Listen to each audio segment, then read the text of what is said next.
Okay, we're in the shop again, and this, for your consideration, is an instrument that I got in from the music store. I'm the repair tech at a music store, and it came in a backpack, and I'll show you that in a minute. It's a what is this called? Supertone Bandstar. It looks like a con stencil. I might be wrong with that, but it's got a lot of the same kind of mechanisms that a con does. It's different, that's for sure. It's old. It's got this E flat thing. It's silver plated with a gold wash bell, from what I can tell. Um, and here's the backpack that it came in. So the guy just dropped it off in a backpack.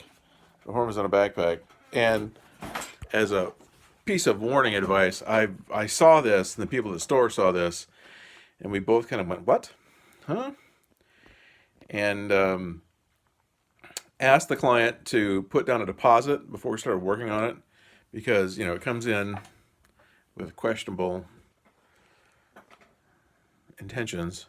And I called him, tried to convince him that it was probably going to be more money than it's worth to fix it, because it's not a name brand, and it's old. It's going to be tricky to to begin with, but it could be a good player. Who knows? I'm going to have to do a complete restoration on this thing. Interesting that they just kind of got things like, if it doesn't seal, then just stick another pad on top of it. It's the pad on pad method.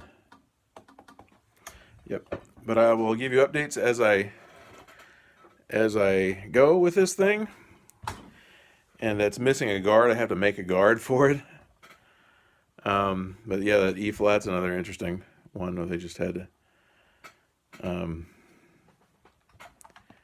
It's an interesting. It's not a bad pad, but it's just stuck on there. So it'll be interesting to see how this goes, and what condition I can make it into. All right. Thanks for watching.